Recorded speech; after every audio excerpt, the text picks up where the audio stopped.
Là j'ai avec un chien, je vais voir des Ça bouge.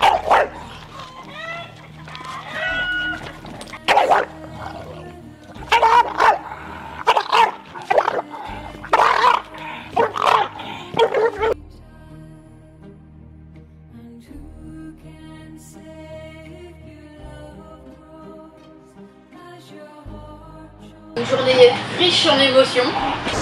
Alors, une journée très instructive, très intense, où ça permet de découvrir vraiment le chien, savoir jusqu'où il est capable d'aller. Bien, Myron, pas bouger, pas toucher.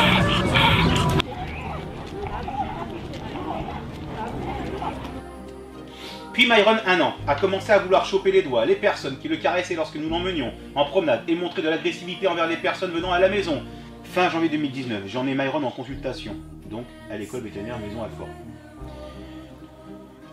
Nous avions rendez-vous à 8 h, Myron était muselé et nous avions été reçus à 9 h 30. La consultation s'est déroulée en présence de la comportementaliste et d'une dizaine d'étudiants. Myron s'est dirigé lentement vers la jeune femme à 2 mètres de nous. Elle a réussi à pousser sa muselière et essayer de pincer la jambe de cette personne. Je l'ai arrêté avant.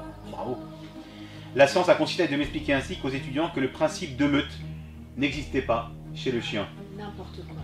Mais seulement chez les loups, et que les chiens n'avaient rien à voir avec les loups, que je ne devais pas mettre le collier. Je savais qu'elle allait bondir aussi. C'est dramatique d'entendre des choses pareilles.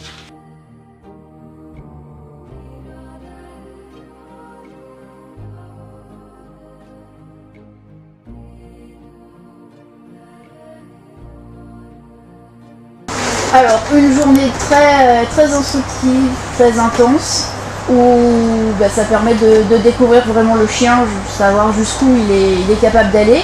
Et puis si en effet c'est quelque chose qu'on peut corriger et puis après mettre en œuvre les éléments pour les corriger et puis apprendre aussi ce qu'on peut mettre en œuvre pour corriger ce comportement.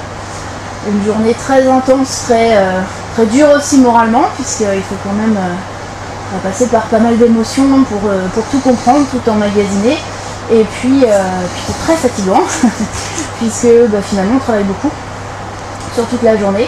Et puis finalement c'est une journée où j'ai aussi découvert mon chien et puis finalement redécouvert qu'il était capable de se balader avec du monde autour, de croiser des chiens sans pour autant leur sauter dessus.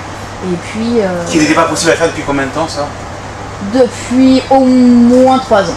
Un moment un peu magique où le chien est complètement déstabilisé et finalement va changer d'attitude et avoir une attitude qu'il a jamais.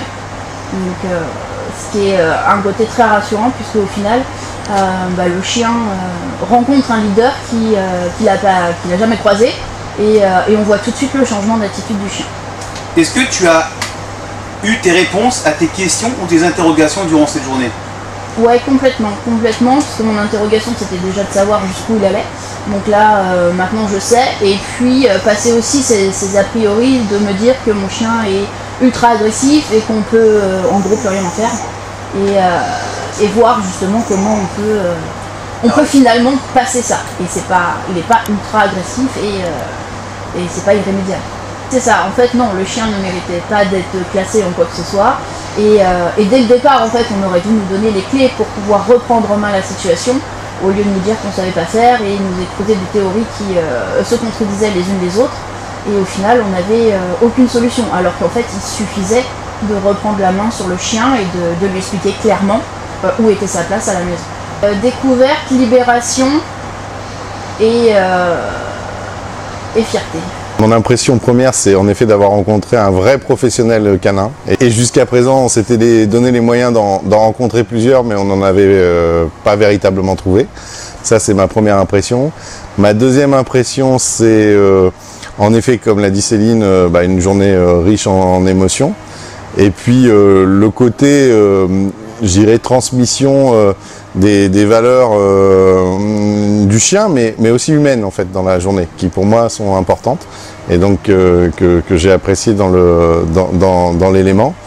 Après, je pense que c'est aussi beaucoup de travail, Donc du coup, ça montre que, en effet, pour être maître d'un chien qui est pas forcément facile, il faut se questionner tout le temps et en effet appliquer une méthode et sûrement réaliser du travail.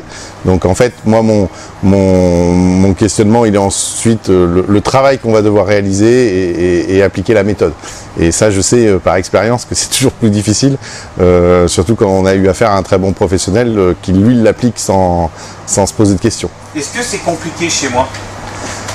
Non, c'est simple, enfin, de manière assez simple. Ce qui est assez bluffant aussi dans la journée, c'est de voir que finalement, les consignes qui sont données se résument à peu de choses, mais ces choses-là sont hyper fondamentales, quoi, et qu'elles ont un effet immédiat. Ça, c'est l'autre élément aussi qui, pour moi, me marque, c'est que, en fait, les consignes sont claires et du coup, à partir du moment où les consignes sont claires, on a un résultat qui est immédiat, ce qui est aussi un élément qui, pour moi, est assez marquant dans la méthode. Ce qui est aussi très rassurant dans la démarche, c'est qu'en réalité, on s'attendait véritablement à ça. Et moi, une des questions, c'était de savoir si justement la méthode était celle qu'on avait vue en vidéo et si tu la reproduisais avec tout type de chien et si en effet il n'y avait pas de montage et si c'était pas, entre guillemets, quelque chose qui pouvait être trompeur dans l'approche. Et en t'ayant vu exercer, ce que l'on voit, c'est que en fait, non, la méthode que tu décris, c'est celle que tu appliques et que du coup, elle a un résultat immédiat sur le chien. Donc ça, c'est quelque chose aussi qui est très rassurant parce que d'une certaine manière, c'est aussi, ça montre que tu sais exactement où tu vas aller dans ton protocole, quoi. Le premier mot, ça serait peut-être le mot autorité, en effet. C'est le fait que par rapport à des chiens qui peuvent avoir des comportements différents, il y a un principe d'autorité qui est quand même très important. Après, il y a un mot qui pour moi est assez important, c'est aussi le mot qui est au-delà de la méthode que tu appliques, c'est quand même l'amour que tu as pour les animaux. Parce que très clairement, je pense qu'on a vu beaucoup de gens et comme je le disais, les gens n'avaient pas eu cet engagement avec le chien que tu as eu et aussi le respect du chien que tu as eu par rapport à ce comportement-là. Et donc ça, je pense que ça, c'est hyper important. Et puis le troisième mot, c'est sûrement le mot assurance. C'est-à-dire qu'en fait, en te voyant faire, en voyant l'énergie que tu mets dans la démarche, on se dit aussi que ça donne de l'assurance pour pouvoir le faire soi-même. Parce qu'en réalité, ça montre que c'est une question aussi d'énergie et que on peut reprendre le contrôle d'un animal qui au départ est pas forcément facile. Oui, pratiquement aucun. Et c'est pour ça que ce qui est frappant, en effet, ce que je regarde, je dirais, avec un œil un peu, je dirais, extérieur, c'est en fait le contact. Tu as été à la fois au contact pour rencontrer le chien et pour le faire sortir aussi de ses repères, et après aussi au contact pour donc le réadapter. Et ça, je pense que c'est hyper important parce que d'une certaine manière, il y a beaucoup de gens qui manient des concepts théoriques, mais là, du coup, à un moment donné, on est dans l'action, quoi. C'est ça. Moi, je dirais de pas attendre, en fait. Voilà. C'est-à-dire que très clairement, c'est vrai que certainement qu'une des erreurs qu'on a faites, c'est qu'on a attendu en se disant soit la situation va s'améliorer, soit les médicaments qu'il a pu avoir vont permettre d'améliorer la situation. En fait, je pense qu'à un moment donné, c'est ce qu'on a dit au cours de la journée, ce qui est important, c'est d'avoir un vrai diagnostic de professionnel. C'est qu'elle va pouvoir être normalisée et avoir un chien agréable à vivre sans qu'on se pose des questions en permanence. Vous savez que ça va être du travail, de longue haleine, sûr. La répétition des exercices, des activités qui sont avec l'autorité, les attitudes, l'anticipation et l'activité. Autorité, anticipation, attitude, c'est ça. voilà. Mais au final, avoir un chien qui réagit à ce qu'on fait et qu'on fasse correctement, ça donne envie de le faire. Est-ce que tu as pris confiance en ton chien? Oui. Confiance en lui et en confiance en moi. Le mot de la fin, c'est une journée à ne pas manquer, quoi, dans ce type de situation. Là, je pense qu'avant de prendre des décisions radicales ou même des décisions médicales, je pense qu'en effet, le ressenti que j'ai véritablement, c'est à faire pour avoir un vrai avis professionnel. Ok. Donc, est-ce que j'étais à la hauteur de vos exigences? complètement. Oui. Myron, au fond, tout seul, sans aboyer, Il a calme. combien de mètres de l'attente? Ouf, loin. 50? 40? Ouais, à l'aise, 50. Mais qu'est-ce qui se passe? Il est calme, on n'entend pas. Une fois que vous aurez acheté mon livre, n'oubliez pas de me faire parvenir la photo de votre chien avec le coffret collector Le chien de vous à lui, et votre photo sera partagée à travers tous mes réseaux. Cliquez sur la cloche pour recevoir toutes les notifications et les dernières vidéos de la chaîne Eric Tramson. Vous pouvez voir la vidéo suivante. N'oubliez pas de vous abonner à cette chaîne.